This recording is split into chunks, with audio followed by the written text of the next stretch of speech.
speaking afresh. Today I'll synecdoche. सारे लोग इसको synecdoche pronounce करते हैं, but the real pronunciation is synecdoche. So never mind if your teacher pronounce it however. जिस कैसे भी pronounce करते हो teachers स्कूल में, उनके साथ वैसे pronounce करो, it's not an issue. But it is synecdoche. Synecdoche is what? आप लोगों ने earlier standards में भी पढ़ के रखा होगा इसको.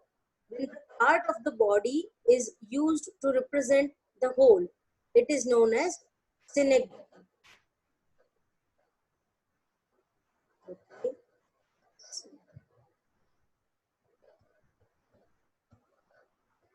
Yes. It is a figure of speech in which is a part of is used to represent the whole. लेकिन हमको सिर्फ इतना ही बताया जाता था, it is part of the body represent for the whole. तो जब भी हम face, hand, heart, soul जब भी देखते थे तो हम लोग लिख लेते थे इसको synecdoche. लेकिन it is the other way also. Not only part is used to represent the whole, but the whole can be represented for a part. The specific can be represented for the general could be represented for the specific. Material for the thing made from it, whatever. So synecdoche is a lot more than what you have been taught in earlier standards. Synecdoche is a wide concept. Okay. अब साथ ही हम metonymy लेंगे तो जो भी confusions होती हैं वो clear हो जाए. Synecdoche is where जितना हमको पता है पहले हम कंटिन्यू करें. Part used to represent the whole. ठीक है, जैसे take your face out. Face out है इसका मतलब face is used to represent, the face is represented the whole person, not only the face. The participants to please get admitted on time. ये बीच में it is really disturbing. Yes. Okay. अभी आप लोगों ने सुना होगा कि his parents bought him a new set of wheels. New set of wheels means wheels represent the car itself. ठीक है, तो it is जो कार है उस पूरे को represent करने के लिए wheels लिखा हो तो भी it is synecdoche also. And this wheels used for car is also an example of metonymy. I'll explain the difference.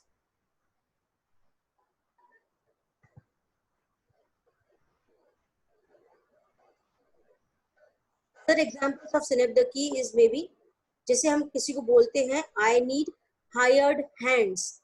Hired hands सुना है कभी नाम? Hired hands is used for the workers. कभी कभी हम उसे बोलते हैं the workload I have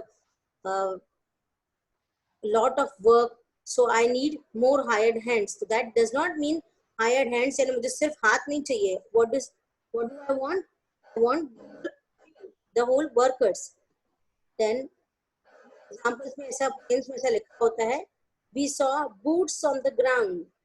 Boots यानी वो जो military people they wear the shoes, no? Those are called boots. The boots are on the ground means there were soldiers on the ground, right? तो soldiers के लिए क्या use किया गया है? Boots. तो boots does not mean सिर्फ shoes नहीं पड़े होंगे वहाँ पे obviously, right? तो वहाँ पे there were soldiers. तो किसी भी तरीके से example ले सकते हैं हम इसका. Part for the whole for the part, specific for the general for the specific, the material made from it. Am I clear? की समझ में आया? लेकिन अगर हम पोएम्स तक रहेंगे, अगर अपने आप को हम लोग पोएम्स तक लिमिट करके रखें तो वहां पे यही है जो की जैसे हम लोग स्कूल्स में कर रहे हैं पार्ट ऑफ द बॉडी लिखा कहीं पे तो हम लोग उसको synecdoche लिख देते हैं. हैंड है, फेस है, but I will show you immediately. इसके बाद तुरंत मैंने मेटोनिमी लिया ही इसीलिए है ताकि we can clear our confusion. Immediately I am moving to metonymy.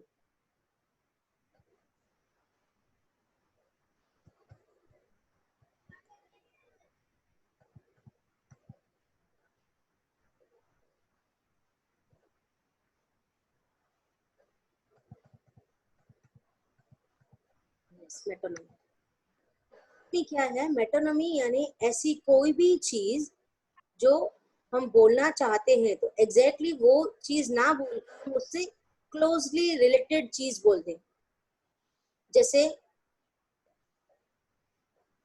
pen is mightier than the sword.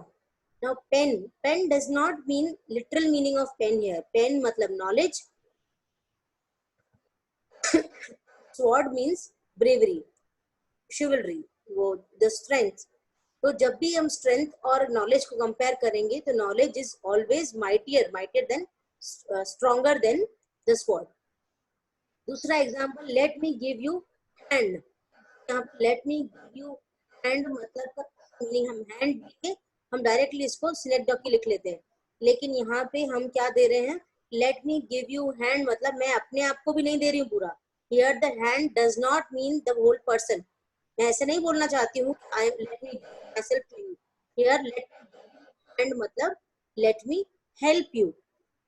Help के लिए क्लोजली रिलेटेड जो वर्ड है that is hand, and that is why it is metonymy not synecdoche. Got it? The difference is clear. Let me give you hand here does not means it is a part of body and it represents the whole. On the contrary, it is a word which is closely related to the help. When you ask someone your hand, that means you are lending your help to them. Excuse me.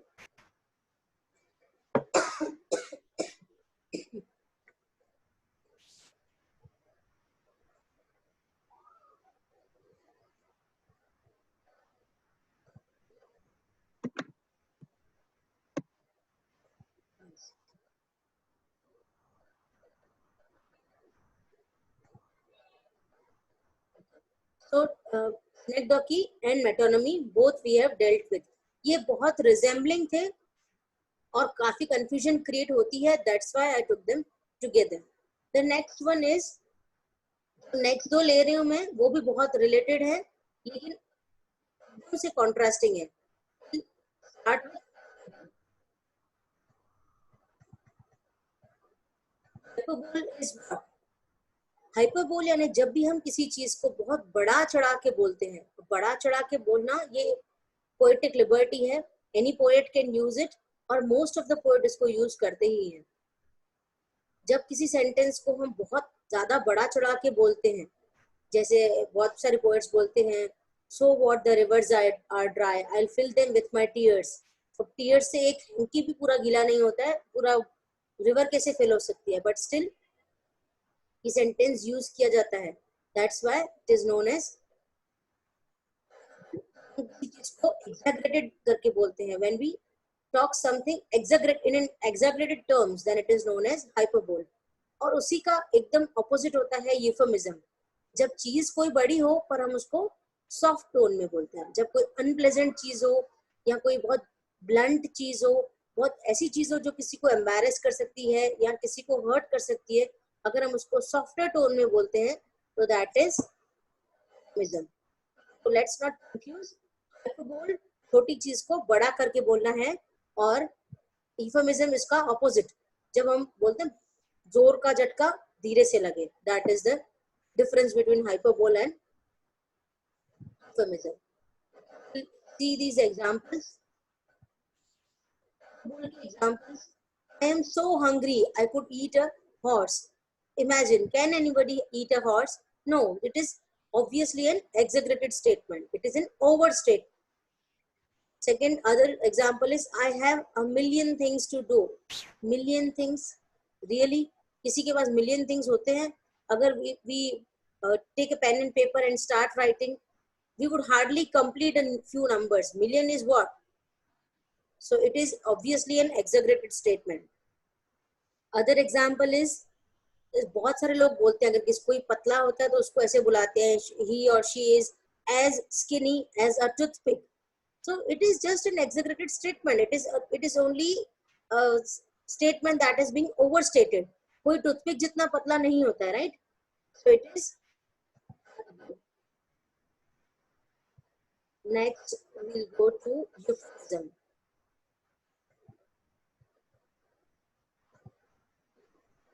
Euphemism, as I told you, it is mild or indirect word or expression substituted for one considered to be too harsh or too unpleasant.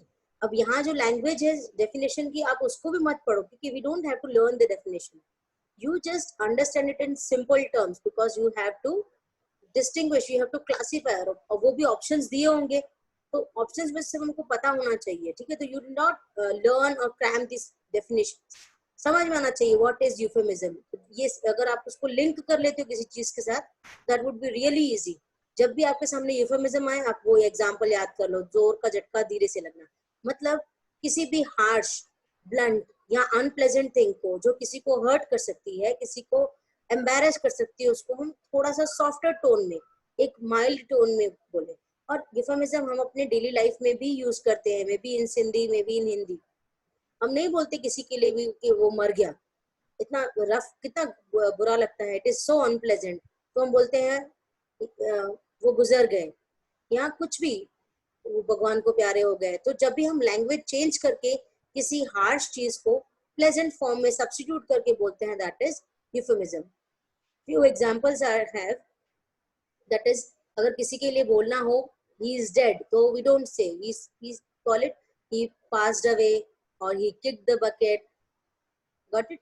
Okay. Another thing is, another example is, supposing हम किसी को बोलना हो कि ये जो तुम्हारी गाड़ी जो है वो सेकंड हैंड है, तो इट इज रियली एम्बैरेसिंग. किसी से भी हम ऐसा पूछ ले, सेकंड हैंड लिए तुमने, तो वो उसको बोलने का एक सॉफ्टर टोन में, you can ask, is it pre loved, is it pre loved, means that obviously that means that it is second hand, यानी तुमसे पहले someone else has used it, that is pre loved. अच्छा, जैसे more examples of euphemism, like किसी के लिए अगर हमको बोलना हो कि he is poor, we don't straight away call him poor, we say he is less blessed. उसी तरह से अगर कोई disabled होता है physically, mentally, whatever, तो we call them specially abled or differently abled instead of disabled. So that is, using a softer tones for harsh or unpleasant things is known as euphemism. एक और common example देती हूँ, जब supposing किसी कोई party में किसी ने वॉमिट कर दी, तो वी डोंट कॉल कि उसने he just vomited that out, उसके बदले बोलते हैं he blew chunks. he blew chunks मतलब उसका मीनिंग वही है, but it is in a softer tone, it is in a milder tone, ठीक है? to not to embarrass people, to not to make them feel hurt, that is called euphemism. Am I clear with the hyperbole and euphemism? Thumbs up please. Hyperbole is overstatement and euphemism is understatement. Yes, Al Kangwani, I can see. Okay. Moving forward, we'll taking tautology now. Tautology and pun को साथ में ले लेंगे हम फिर से. क्यों ले लेंगे? क्योंकि टोटोलॉजी और पन भी कॉल इट. अब डिफरेंस क्या है? Tautology means two words having the same meaning, और उसका कॉन्ट्रास्ट पन. पन में क्या होता है? वर्ड एक ही होगा लेकिन उसको डबल मीनिंग में यूज करते हैं.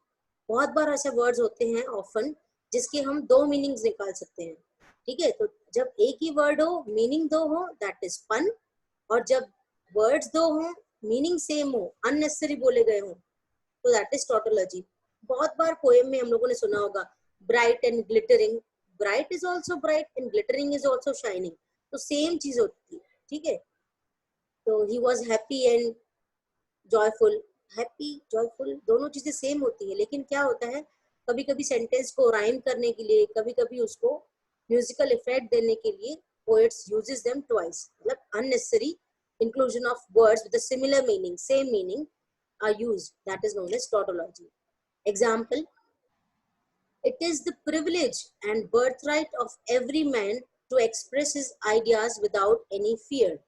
अब privilege मतलब भी अधिकार होता है, और birthright यानी जन्म सिद्ध अधिकार, बेसिकली सेम चीज है.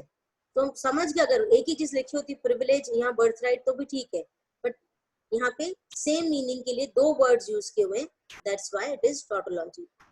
Another is when we get a pet, we will either get a dog or some other animal. हम समझ गए पेट बोलने से, उसको ये एलाबोरेट करके बताने की जरूरत नहीं थी. Pet is understood, right? It may be a dog, may be a cat, whatever. लेकिन फिर भी उसको बता के when we get a pet हमको क्या मिलेगा, we'll either get a dog or some other animals. It is obvious. Okay. Another example of tautology. If we do not succeed, we run the risk of failure. क्या फर्क हुआ? Do not succeed is understood. अगर हम succeed नहीं करेंगे तो क्या होगा? Obviously we will fail. यहाँ पे sentence में क्या होता है? If we do not succeed, we run the risk of failure. यहाँ कभी कभी ऐसा लिखा होता है they arrived one after the other. फिर पीछे लिखा होता है इन सक्सेशन. अरे ऑब्वियसली इन सक्सेशन का मीनिंग ये होता है वन आफ्टर द अदर, लेकिन फिर भी लिखा होता है they arrived one after the other, फिर लिखा होता है in succession. It's one and the same thing. So if two words with the same meaning are used just to produce musical effect or to rhyme, then it is known as tautology.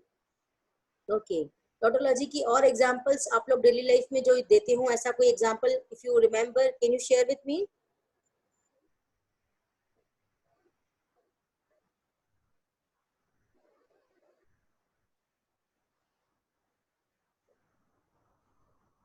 Anyone?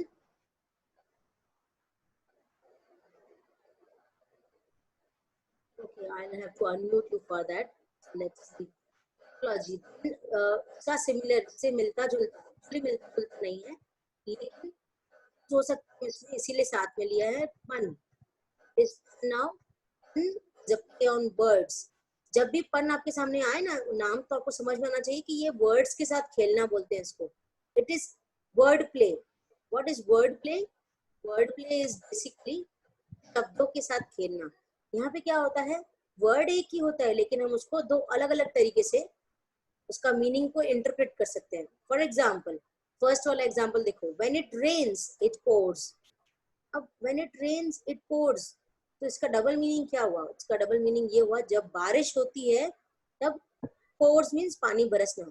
तो वो poet यहाँ पे दो तरीके से बोलता है. Pores यानी पानी बरसता है, दैट इज ऑब्वियस.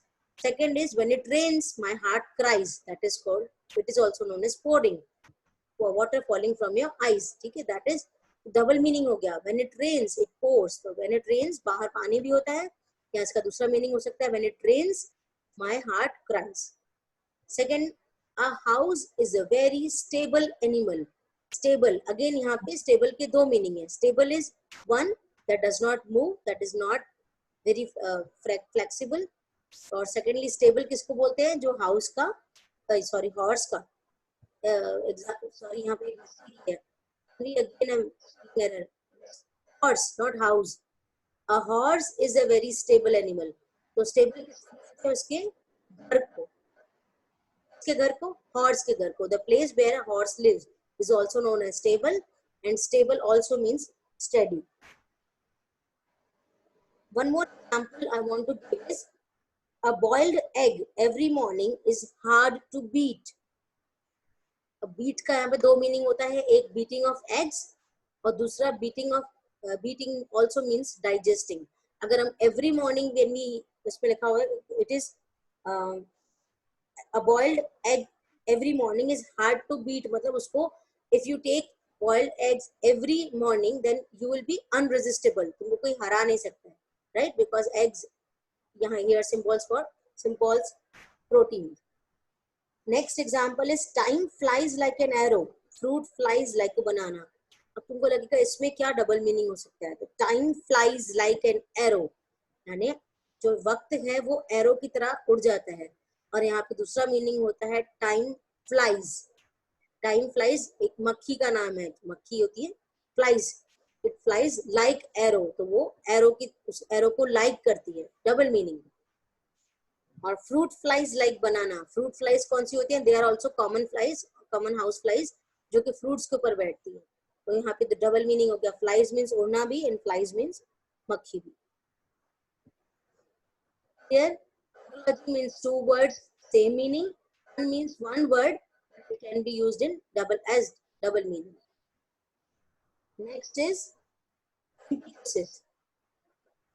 Antithesis और oxymoron साथ में लेंगे हम.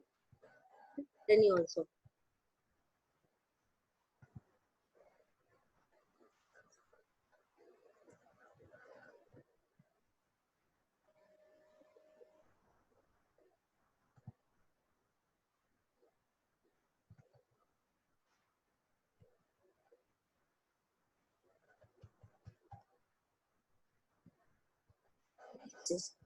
Now, what is the difference between antithesis and oxymoron? Both are really confusing. कभी भी हमको लगता है कि यहाँ पे antithesis होगा, कभी कभी हमको लगता है oxymoron होगा. क्या difference है? Antithesis is an opposition or contrast of ideas. क्या होता है यहाँ पे? Ideas को conflict किया जाता है. Ideas होती हैं यहाँ पे. और दूसरी क्या चीज होती है? ऑक्सीमोरन में क्या होता है? वहां पे भी आइडियाज या ऑपोजिट टर्म्स यूज की जाते हैं, लेकिन दे आर यूज्ड साइमल्टेनियसली. वो एग्जांपल देखेंगे तो ज्यादा क्लियर हो जाएगा. एंटीथेसिस का एक एग्जांपल है, मैन प्रपोजेस गॉड डिस्पोजेस. दो कॉन्ट्रडिक्टरी आइडियाज हैं. इंसान क्या करता है? Man propose God disposes. Speech is silver, silence is gold. Opposition दिख रही है, ऑपोजिशन इन आइडियाज, कॉन्ट्रास्ट इन आइडियाज, लेकिन इट इज नॉट साइमल्टेनियसली. मतलब वो साथ में कॉन्जिक्यूटिवली